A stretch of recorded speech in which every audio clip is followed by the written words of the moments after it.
Welcome to the Steelers by the Lake podcast. My name is James, joined once again by my co-host Cody. Cody, how are you this fine Monday early evening? Oh, James, I'm just lovely. Been running around all day trying to get some stuff done. It was a day off work for me. Still didn't get everything I needed to get done because that's just how life is right now. I can't catch up on anything. But we'll get it figured out. We'll get it going. How are you, James? How was work for you today? Man, work was fine. I hear you on the can't catch up to anything. It's kind of like the Steelers offense these days. Can't catch up to opposing teams. But yeah, man, work was all right. And I'm feeling good. So there's that at least. Good. We got to work on how some of these Steelers are feeling. But as a podcast, we should feel good about positive feedback, right? Oh, absolutely. We should feel very good about positive feedback. Okay, so in that regards, we have a new 5-star review on Apple Podcast, and we've always told you guys to give us a 5-star review. We will shout you out on the podcast. This person, RDH3142, always an enjoyable podcast to listen to. Anxious to hear what they say about Kenny Pickett's debut. So this was right after the game against the New York Jets that this one came through. And related, maybe not related, friends of the podcast, Lake Erie Photography. If you want to catch out some cool pictures of the Erie area, he also shoots a lot of pictures in Pittsburgh and Cleveland, all the surrounding area up here. So if you're not from the Erie area, but you want to see some really awesome photography work, check that out. He's on Facebook, on Instagram, and other social medias as well. But some pretty awesome pictures from not only just the Steelers stadium, but this whole general area. So check them out when you get a shot. Yeah, absolutely. And we'll share some of their stuff on our Facebook page or something if we get the chance, for sure. With that being said, talking Steelers news now, Kenny Pickett was adjusted in the depth chart officially last week before the game as the number one quarterback in the depth chart. So that's a huge plus for him. We kind of saw that coming after he came in at the end of the Jets game. But then he did get the start against the Bills. And I'm going to tell you what, James, wasn't a fan of that move. Not one bit. Of him being named the starter? Not versus the Bills. Oh, well. That's not a great way to put some motivation and excitement in your young quarterback. That's a way to deflate him very quickly. And I think we potentially could have seen that. Granted, we'll get into that, but I think he played fairly well, and I think that he stuck up for himself when he needed to. But I don't know. It was frustrating. I would have preferred him to come in and play the whole Jets game first before starting against the Buffalo Bills, the probably number one or two front runner for the Super Bowl this year. Yeah, and I get that. I feel like once you pulled him into that game against the Jets, you couldn't put him back on the bench. If you did that, then you were kind of saying, well, we were just seeing what you had. It wasn't enough. So go work on your skills some more. We don't think you're good enough to dethrone Mitch at this point. So I think you really kind of almost had no choice. The one thing I will say is that if the Bills were a healthier team, I wouldn't have been for it, but they were minus a number of key players in their secondary. Yeah. Starting safeties, number one corner, lots of guys that really help you have better matchups with what is supposed to be a superior wide receiver core. So I feel like you needed to find out, is this moment too big for him or not? And at least you're throwing him in there against some secondary players that weren't all starters in the secondary. So I felt like you kind of had to. Once you pulled him into that Jets game, there's no going back now. That's fair. I'll give you that. I did think that I don't know. I agree with what you're saying. I do think that there was opportunities for Pittsburgh to be smarter about when they put him in and this and that. But this is kind of just how it played out. So it is what it is. Let's not get too far into this because we're going a little bit ahead of stuff we need to talk about too. Steven Sims was to be the starting kick and punt returner versus the Bills after Gunnar Olszewski has fumbled away most of his chances so far. Not surprised with that move. And then Calvin Austin III did start his 21-day window to return from injury reserve as he resumed practice on Wednesday last week. So that also happened. And then we had Yeah, which is excellent, honestly, right? Because this wide receiver core isn't giving us what we hoped for. Nope. Other than George Pickens, George is really showing out pretty well. We need more. We need more explosiveness. We need big plays. We're not getting those. In a guy with 4.33 speed or something stupid like that can absolutely start stretching the field and get you some big plays. Absolutely. Some roster moves happened. Steelers released punter Jordan Berry and wide receiver Jaquari Robertson. Roberson and from the practice squad, and then they signed center Ryan McCollum, who we've talked about before, and safety Scott Nelson to the practice squad. Yep. A little bit of chess play. The Bills ended up signing Jaquari Roberson to their 53 before the game. Yep. So saw that happen. That was a fun move. He wasn't on the team long enough to really know all the ins and outs, but he definitely knew the playbook a little bit. Yeah, for sure. Both teams were kind of littered and sprinkled with injuries before the game. Nothing too crazy other than the fact that Pittsburgh obviously still out TJ Watt and then cornerback. Terrell Edmonds was out. Ahkello Witherspoon was out. So yeah, that's two of your starters in the secondary, your top pass rushers. So obviously that hamstrings you quite a bit. The Bills had both starting safeties and Trey White out. So their number one corner, both starting safeties. And then Dawson Knox was ruled out prior to the game as well. Yeah. So yeah, they had a lot of key injuries going into it also. And I felt like that would give Pittsburgh the opportunity to try to stretch the field and throw the ball a decent amount. Which they did throw the ball. They did 52 times to be exact. Yeah.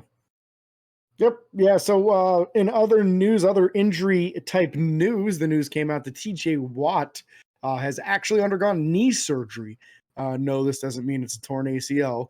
What this most likely is a meniscus tear. It's a very common injury that's not a severe injury, and it's usually about a 3 or 4 week recovery process. So since he was already going to be out a few more weeks recovering from the pectoral tear, now is the time to do it. That way, when he comes back, he's not limping around, but has a healthy shoulder. He'll be fully ready to go. Knees feeling good, shoulders feeling good, chest feeling good, everything all healed up. Because when he does come back, we're going to need him to be 100%. Let's be honest. Yeah. The team's heading in the wrong direction right now. And an 80% TJ Watt is still one of the best players in the league. But 100% TJ Watt is a scary thing. So kind of glad to see that he got that cleaned up. And the projection is that will not delay his recovery time. Yeah. Very good that he's going to be coming back, super 100%. Let's call it that. A little bit better, maybe. We'll see what happens. Going into this game, Pittsburgh also made one more move. Actually, a couple more moves, excuse me. They signed Ryan Anderson to the 53-man roster, and David Aneni was cut. And then the Steelers elevated safety Elijah Riley and cornerback Josh Jackson, who wound up playing way more than we would have liked before the game. And then they were 14-point underdogs going into the game for the first time since 1960. Guess what? That wasn't enough. So scary. So let's get into the game here. As much as we don't really want to talk about all the gruesome details, we do need to talk about what went right, what went wrong, and what are the longer term ramifications of maybe some of the injuries in this game as well. So right out of the gate, the Bills got the ball and then bombed it 98 yards for a touchdown, right? Yep. And what we saw was that we already knew Levi Wallace was not the fastest corner in the world. Unfortunately, on this play, they threw to Trey Norwood's side because he started opposite Minka Fitzpatrick. Trey took it an awful angle as if he thought it was going to be a slant pass or something. Yep. And next thing you know, Gabe Davis is just running right by both of them, because Trey Norwood's like a 4.55 guy and Levi Wallace is a 4.61 guy, and Gabe Davis is very clearly faster than both of them. This would just be a theme of the day, honestly. The defensive backs just not being anywhere near athletic enough or talented enough to keep up with these DBs, other than one interception by Levi Wallace in the end zone, where he did a pretty good job of staying in phase and right on the wide receiver's hip. He had a great play on that play, getting that interception. But Unfortunately, ended up with a concussion and missing the second half of the game. So as much as he's getting dusted on one play, getting the interception on the other, it's just too much in the letting up the big plays. The Bills' offense just absolutely lit them up in the passing game in the first half, and it was just too much to overcome. Yeah, it was very unfortunate to watch the game play out the way that it did. And even for me, the way that I was watching it, I kept missing a play or two here or there, and then when it would come back, I'd be like, "Oh, something bad happened again." Got it. And luckily, the majority of the time, I'd see what happened, and whether it was a sack or another drop pass by Deontay Johnson, this or that. It was a lot of just bad, or the 98-yard touch. I saw the 98-yard touchdown, and I said, "Oh no!" Like it was already gonna be a long game. Yeah. And the worst part was this. I feel like they did good on like first and second down, and then boom, there it was. Yeah. Yep. And that's like they tried to run, we stuffed them, and then bomb for a touchdown. Yeah, I don't know. I mean, I don't know. I don't know what to say. Yeah, I don't know what to say. Let's walk through this like we similarly do most of the time here, and start with the quarterback play with Kenny Pickett. When you look at his numbers, other than the interception, he had a pretty good game, right? Yeah. Unfortunately, no touchdowns. But down the field, 320 yards passing. This is probably the most yardage passing that a Steelers quarterback's had in a few years now, it seems. I don't know. I know Mitch obviously didn't come anywhere near that. He was barely breaking 200 in the games that he started. Yeah. So this is significantly better there. A lot more first downs. They did get some drives moving and got down the field a little bit. Unfortunately, kept on trying to settle for field goals, and even that didn't work well. Boswell having probably one of the worst games he's ever had, going 1 for 3 in a game. But you do have to complete the drives. You do have to get touchdowns, especially against a team like Buffalo, who's known for putting a bunch of points up. You have to get touchdowns. Field goals aren't going to be enough against a team like that. Nope. They're not enough against most teams, to be realistic. Unless you're going to put up 7 field goals in a game, it's probably not going to be enough. Yeah. So you got to find a way to convert those drives and finish the drives. And my big thing on this game, honestly, is that I felt like if he would have had a better performance from the receivers, he would have easily had another 6 or 7 completed passes. Easily. And then we're talking about a guy going, 40 or 41 of 52, probably closer to 400 yards and probably at least 2 touchdowns passing because he would have completed the drives. Deontay Johnson, I just felt like had an atrocious night.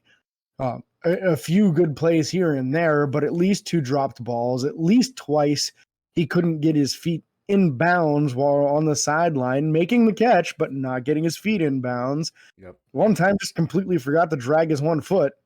Yeah. Cut the one foot in bounds and didn't drag the second one, and because of it, he stepped out of bounds. It's stuff that you learn in middle school, man. Yep. Like dragging the second foot is something that you learn early in your football career, and he's done it in the past, and he's just not doing any of those little details that make you a good number 1 receiver. And it's so frustrating to watch the lack of effort consistently over and over, and the lack of execution. I just feel like he's literally letting the games slip between his fingers. Yeah, I feel like we need to do a little check-in on Deontay Johnson. Oh, hi. Thanks for checking in. I'm still a piece of garbage. It is what it is. You know what I'm saying? I don't know. I think he has the talent. It's just like he doesn't perform. And I don't understand that. The drops are back.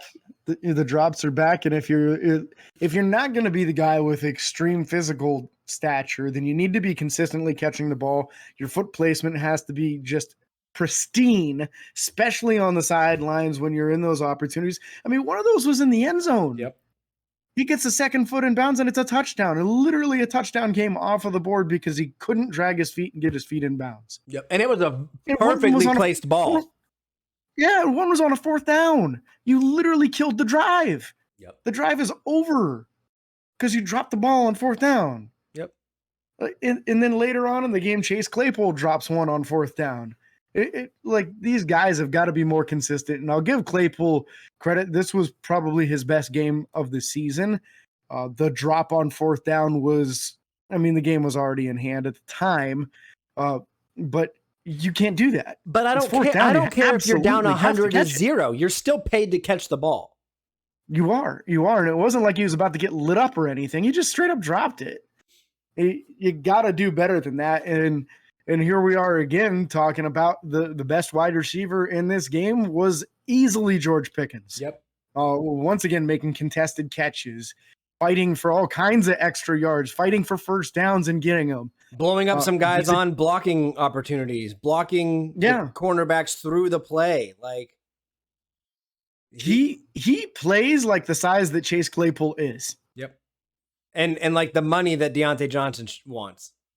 Yeah. That's what he plays like. And is getting. Yeah. And is getting. Like I feel like at least I'm very happy that Kenny Pickett seems to understand that his best two weapons on offense are George Pickens and Pat Freiermuth. And unfortunately, Pat Freiermuth suffering a concussion in this game. No penalty on the play, even though it was a helmet-to-helmet hit. He'll be out. Obviously, we'll see what happens as far as next week against Tampa Bay. We'll have a better feel for that at the end of the week, whether or not he's able to make it through concussion protocol. But he had 2 concussions in his rookie season. So this is his 3rd one already in 2 years, which is a little bit scary. I would not be surprised if even if he clears concussion protocol, they don't play him just to give him an extra week to heal up.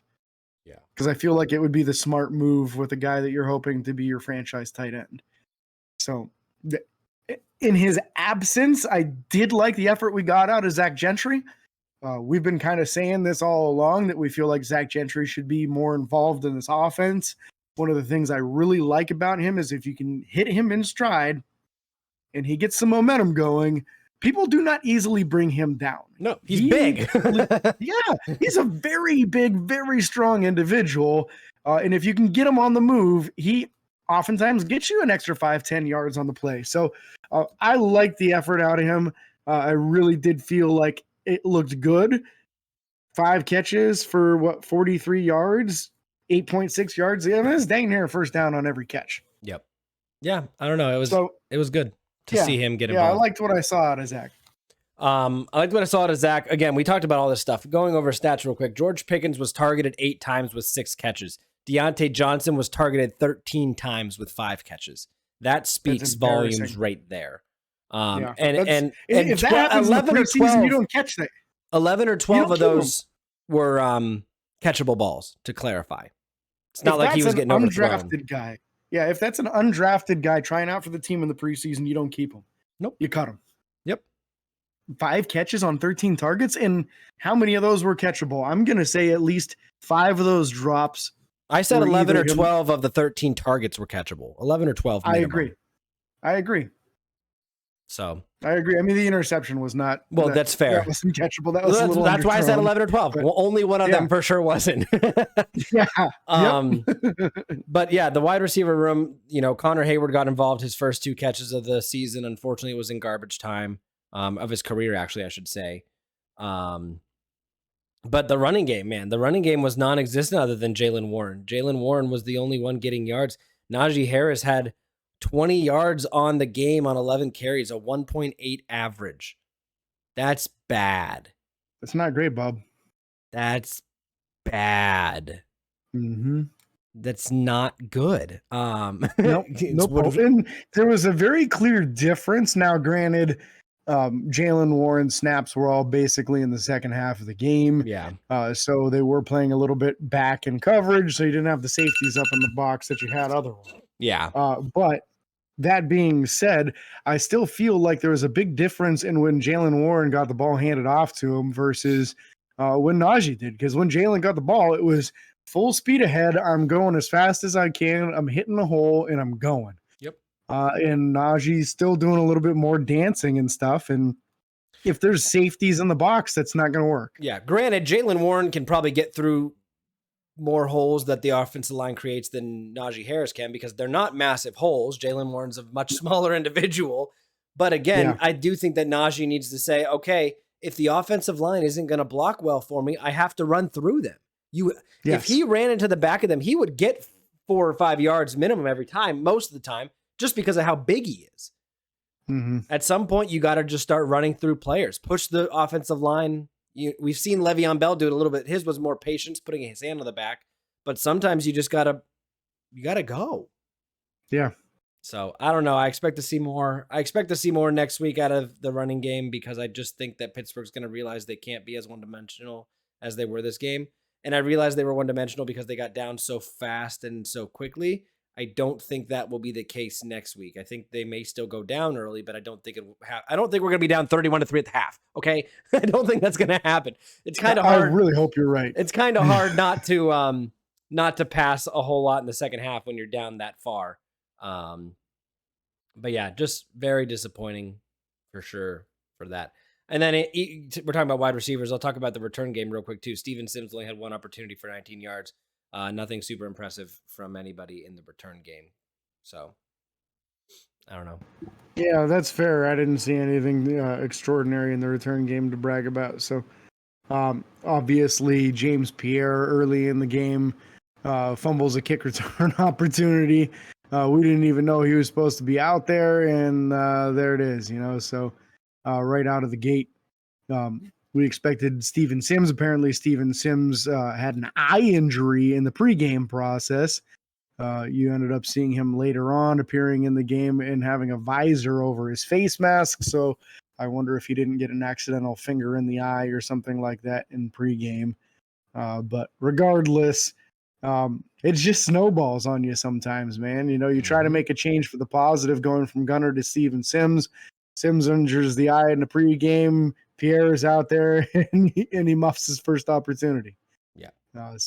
Yeah, not ideal. Yeah. Defensive side of the ball. Well, let's talk offensive line. I think we should. I at the very minimum want to talk James Daniels. Yeah. Yep. Yeah, James Daniels. I mean, we didn't even touch about it yet, but Kenny Pickett took 2 what we would consider cheap shots. Yep.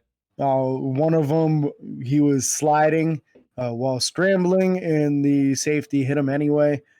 It wasn't like a devastating helmet-to-helmet hit, but he did get hit while sliding, which is still something that is an automatic 15-yard penalty. There was no flag on the play.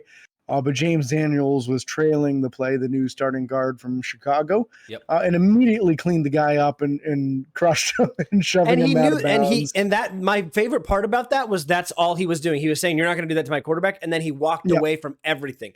Everyone else started fighting him and pushing him, and he just kept walking away. I mean, he had to walk through the whole sideline of the Bills, but he kept walking. Yep. At least one Buffalo player punched him in the head 3 times that I could see on the replay, and there was absolutely no flag on the Bills, 2 of them on the Steelers. I get the one on James Daniels. You kind of have to throw that, but that is just one of those moments where if the referees aren't going to defend you, then you have to defend each other. So I'm with you. I applaud James Daniels for doing this.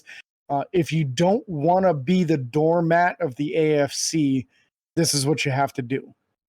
When people take cheap shots on your star players, you absolutely have to retaliate, because if the referees don't hold them accountable for it, then you have to make sure they understand that they will get hit for doing it. Yep, absolutely.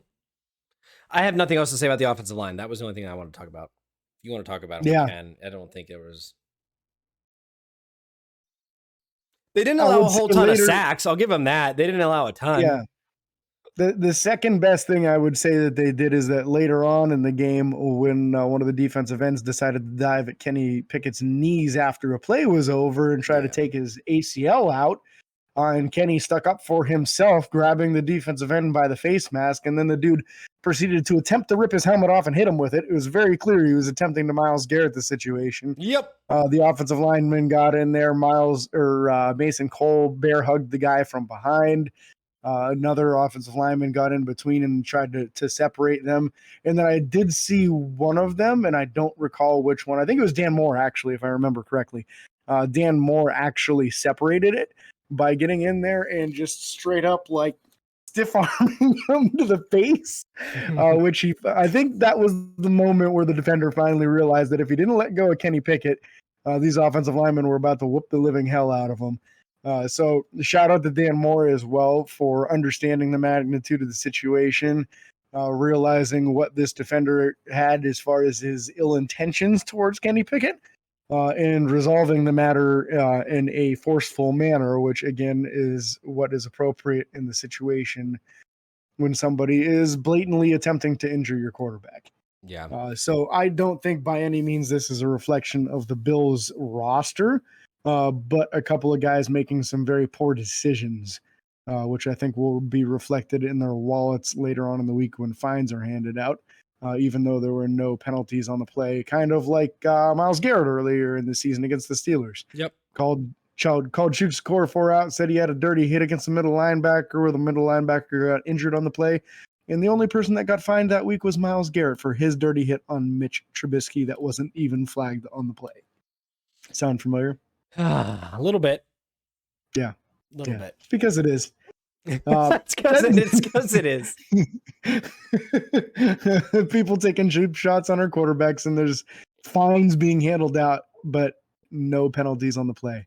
So, yeah, the NFL needs to get their officials in line and realize that this is no longer a 245-pound quarterback in Ben Roethlisberger who can take these hits and not be injured. We've got normal-sized quarterbacks now, and if they don't actually protect them, then our offensive linemen are going to fight people. True. So let's move over to the defense, Cody, because I think we should. I'm kind of done talking about the offense. There wasn't a lot to celebrate here on the offense. Only a couple of guys shining. I would say there were less guys shining on the defense than there were on the offense. So it won't be a real long conversation here, but I do feel like one of the biggest highlights to me was the play of the Marvin Leal early in this game. Yeah. He was a wrecking ball. He had 2 passes broken up at the line, which we haven't seen much of that since early on in the season. I know we saw a lot of that in the first game. Yep. Haven't seen a ton of it since then. So 2 passes batted down. He was disruptive in the backfield as well. And then got injured and wasn't unable to come back into the game until late in the game. And then he was disruptive at the end of the game also. So it does have me optimistic seeing how disruptive he is, how much of a playmaker he can be. And I'm excited for the future of him playing more alongside Cam Hayward. Just we need something out of these other guys, man. Yeah. Cam got a forced fumble in the game, so at least he was able to get on the stat line other than tackles. And that would have been a touchdown otherwise. So that was good. That was good timing, good placement, good. No doubt about that. He used his helmet on that one, right? That was a helmet force. No, I think he stripped it out. Okay, I couldn't remember the angle that I saw, what it looked like. He was coming down the line and cleaning the play up and either punched the ball out, ripped the ball out, hit it out with his helmet. Whatever he did, it was a great play on his part. His effort has maintained at a high level through the season, regardless of how bad the team has played. So you do have to be admirable of that. I feel like we didn't get anything out of Ogunjobi, out of Chris Wormley, out of Montravius Adams, and out of Alu. So really need a change of scenery here. Ogunjobi did injure his back in this game. It was bad enough he was unable to return. So if that doesn't clear up for him this week, then look for Loudermilk to finally get a helmet, which I'm excited for personally because his strength is as a run defender, and that's the biggest weakness right now on this defensive front. Well, let's call it what it is. They can't rush the passer either. No, the defensive line is doing nothing as far as stopping the run or rushing the passer. We need somebody who can at least stand up tall on one of these aspects of the defense. Loudermilk proved last year in a poor run defense that he was one of the better run defenders on the defensive line. So it's time to get him out there. You don't expect this to be drastic changes in the way Chris Wormley plays. Alu's only getting older. Montravius Adams, ever since getting named the starter, really hasn't done anything at all. And Ogunjobi is not giving us much of a push on the pass rush and less in the run stopping unit. So time to let the young boys play next to Cam Hayward and see what happens. Yep. I agree full-heartedly with that. I have nothing else to say about the defensive front line specifically. I want to see Loudermilk get in there. Linebackers, Devin Bush was getting torched in the pass game. Robert Spillane was kind of ineffective. I didn't see anything from any linebackers in this game that I was like, ooh, exciting. Nothing. You saw one thing. One nice pass breakup from Robert Spillane. That's The fair. jersey numbers 4 and 1 on his back did an excellent job of blocking the ball. He had no clue the ball was coming. It hit him square in the back, and it should go down as a pass breakup. Maybe it doesn't. Maybe it just goes down as an incomplete. It probably pass. I'm does not because sure, he had 2 on the game by the stats. So okay, yeah. So it must have gone down as a deflection. So at least Spillane got involved in batting some passes down and breaking some passes up. But I really felt like another lackluster performance from the middle linebackers otherwise. And I don't know what you're going to do to change that. Wasn't any better out of the outside linebackers as well. I think part of the adjustment of the coaching staff understanding that the other outside linebackers are not playing well, we saw in the first half with the Marvin Leal basically almost playing outside linebacker. And that's where he was very disruptive out there. So TJ can't come back fast enough. nope. We haven't won a game without him since he's been drafted. So nope. Yeah. So not good. not good. Tells you way too much. Yeah, you talked safety play. Trey Norwood was awful. Trey Norwood was awful. Minka Fitzpatrick was ineffective. Almost got an interception. Yeah, he got out. He got Joe Hayden. He got Joe Hayden. Dude. He got Joe Hayden for it for sure. Yep. The receiver is just a much bigger dude. That was a rough one. Levi Wallace, again, we talked about the pick. Josh Jackson, unfortunately, had to come in and just get torched all day long. That was unfortunate for him, the young gun. He was in position a couple of times, but again, you're talking about a dude from the practice squad who got called up just to be a backup just in case, and then ended up having to be the starter on the outside for basically the entire second half of the game. This is what I will say, though. The only reason I'm okay with that, or the only reason I agree with that, is because he was on the practice squad. Even though you still have to have that next man up mentality. And it's impossible to be like, oh yeah, every guy we have on our team, even on the practice squad, is like starter qualified. But yeah, doesn't happen. Yeah, it doesn't. But you got to expect something. And again, you are right. He was in position sometimes. Just feel like he was a step or two behind on certain plays. Which is exactly what you expect out of a practice squad guy. You know, I'll give you that. But yeah, I don't know. The secondary got torched all day long. I mean, freaking Josh Allen threw for 424 yards, 4 touchdowns, and that one interception in the end zone, and then the fumble also pretty much in the end zone. Yeah, Arthur Mollett was solid against the run once again, but he's not good in coverage and was forced to basically play the entire game because of it. Yeah, because of all the injuries. So yeah. Cam Sutton ended up missing the end of the game. I believe I heard a hamstring on him. As I think we already mentioned, Levi Wallace suffered a concussion in the game and was unable to finish. So he's in the protocol along with Freiermuth and along with Terrell Edmonds. Wouldn't be surprised if Edmonds makes it out of protocol to play against Tampa Bay, and let's hope he does. Yeah. Because the Trey Norwood experiment is not going well right now. No, it's not. No, and DeMonte KZ isn't eligible to come back yet. Although I think either it will be for the Tampa Bay game or the game after. That suspension's almost over. So now it's a little bit more about how healthy is that wrist that he injured in the preseason. Is he able to come back from that yet? Yeah. No real word on that yet. We might find out in the next couple of days and be able to talk about it later in the week with you guys. Yeah. Special teams wise, Boswell, one of his worst games, 1 for 3 on field goals. No extra points, obviously, because we didn't score any touchdowns. And Presley Harvin, 4 punts for a 40.8 average. One was a beautiful touchback, well played by the defensive, by the return or coverage unit. And then his longest punt was also 69 yards, so a good boot there. Unfortunately, yeah, this was a very, very windy game. And you could tell when the punt team came on. I felt like a couple of times he just had bad luck and he had to punt into the wind, and you're talking about like a 20+ mile an hour wind. So he was booting it with everything he got, and then it would just die. Yeah. So it probably was a little better performance than the numbers would suggest in this game, just because he kept on getting stuck punting into the wind. I'm going to guess that the 69-yarder was with the wind at his back. True. Very, very true. Yeah. Overall, the team played like crap. And so we're hoping for a better game next week. Yeah. Well, the injury report this week is going to be insanely important. We really need to see some of these guys come back in the secondary. That was the worst part of it. The secondary was absolutely ravaged in injury.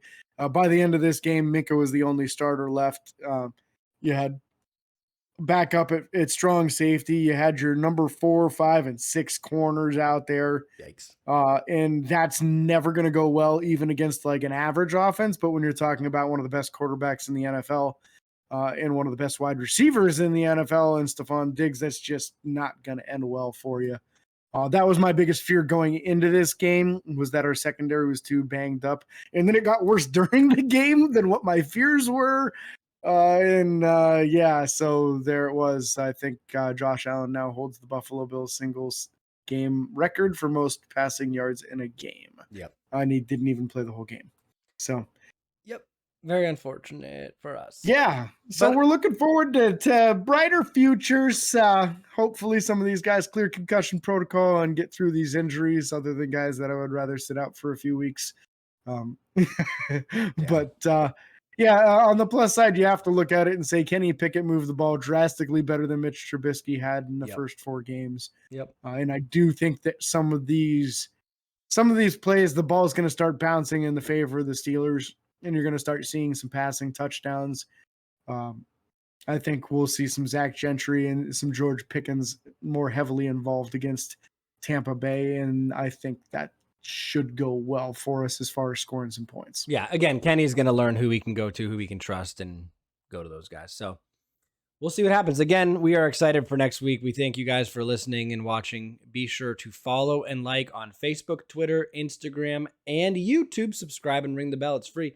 Until next time, this is your host, James and Cody, signing off. Peace.